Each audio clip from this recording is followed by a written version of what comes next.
Hi, it's Lee from coloringqueen.net, and today I've got a colouring technique book for you from one of my favourite independent artists. Now, it's 106 pages of fantastic techniques. And what I like about this artist, which is Jennifer Zimmermann, and you might know her from modern colouring, is that she is a fantastic colourist herself. So at the front, we've got a table of contents. She has gone into so much detail in this book, it is unbelievable. And everything is in a nice logical order. Living things, using shiny things, realistic pictures, adding embellishments, colour theory, you name it, it's in here. It really is a fantastically presented 106 pages of colouring techniques. Now, you might know Jennifer. This is one of her books, Glamourista, and I have to say that is my favourite book of hers. It's absolutely gorgeous. If you haven't checked it out, go and check it out, especially if you like colouring people. So even paper looks she goes into. And speaking of paper, this is printed on white trade stock paper. Now, usually the trade stock paper that we may be used to is a sort of different shade of white than this. That's because there's two types of trade stock paper. So there's the trade stock that you're familiar with that just has the black and white liner on it, and then there is the colour version of that that you use for colour printing. So she's got lots and lots of tips and loads of examples.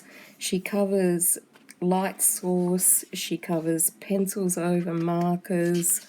I'm amazed with how much she's put into this book, but also in a really easy to understand way. And when I was looking at that, I realised that Jennifer was a teacher, which I didn't realise. And, you know, it really comes out in her presentation and layout of this book with so many actual examples. What I don't like about a lot of technique books is that you can't easily copy the pages. Like sometimes I'll put this image over here, and if you want to practice that a number of times or whatnot, you have to copy the whole coloured page type thing. They're not set out individually, but she has. So you can copy that page, and she's actually included a permission slip. Normally you do need permission to copy from a colouring book unless the artist has specifically allowed it.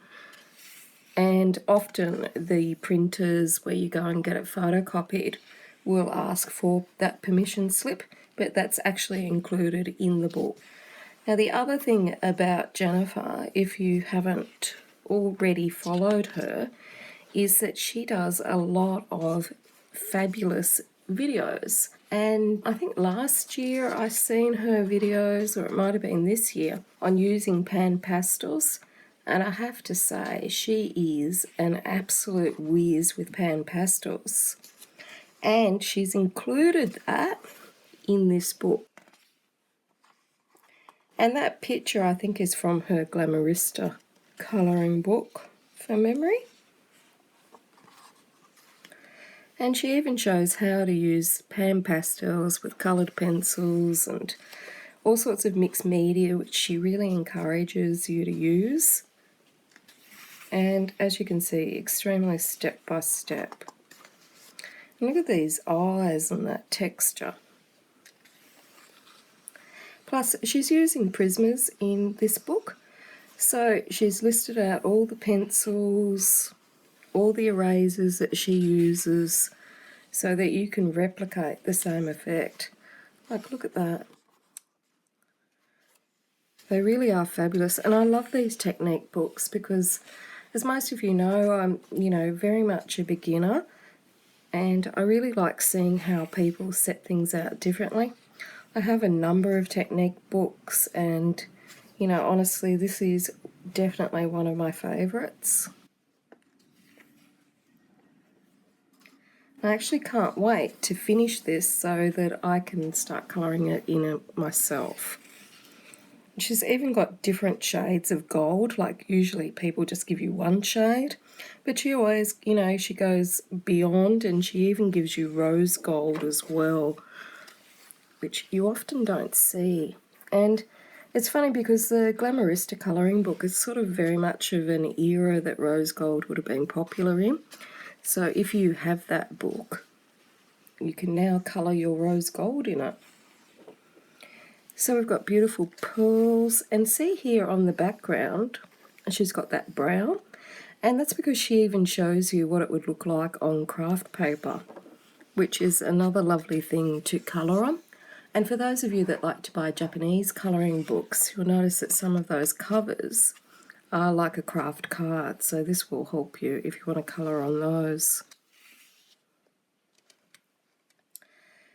And she's actually included watercolours. Now, I don't actually have any of these in like the little tubes. Mine are in pans or pencils, but I feel like I, you know, probably need to go and buy some in tubes now just so I can have extra art supplies. And look at this gold and these twigs. Isn't it amazing? I would never have thought that you could have achieved that look just with pencils. So clearly I'm in for a huge amount of practicing. We've got beautiful gems. And she's included a lovely colour wheel for you to fill in. And what I really like is that she's put all the full pictures at the back of the book so that you can copy them and practice and, you know, learn from them. Because I'm a beginner, I would have probably preferred 2 shoes so that I could just copy it and have 2 goes at practicing the shoes, but, you know, I'll forgive her.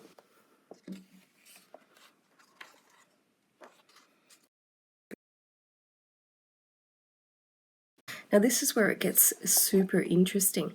She's actually gone to the trouble to replicate the craft paper look so that you can see what it looks like on craft paper, which I've never seen anyone actually do that in a technique book. And again, the craft paper. And our beautiful ribbons or banner. And that gorgeous golden egg. And of course there's a little organiser, and there's also some bonus downloads that accompany the book. And that's the reason that I've got my hand in this awkward position here, because that's where the code is for the digital downloads, and it wouldn't be fair to Jennifer if everyone got to see that. And here's the permission slip so that you can give this to your printer so that you can copy those 10 pages in a single visit for your personal use only. And obviously, just like always, it is personal use. And at the back there is a fantastic resource guide as well. She's even included the actual URLs of places where you can check them out online. You've got a blank blotter page there, and on the back some of those gorgeous images that we've seen in the book. Beautiful gems, the pearls, that golden egg, the reptile and fur. It's, you know, super fabulous. She's really packed it in. And for me, I've seen Jennifer colour with pan pastels before, and she actually only had a few pan pastels, and what she was able to achieve with just a few of them certainly is enough for me to buy this book to see what I could do with them. So that's it for my review. Until next time, happy colouring.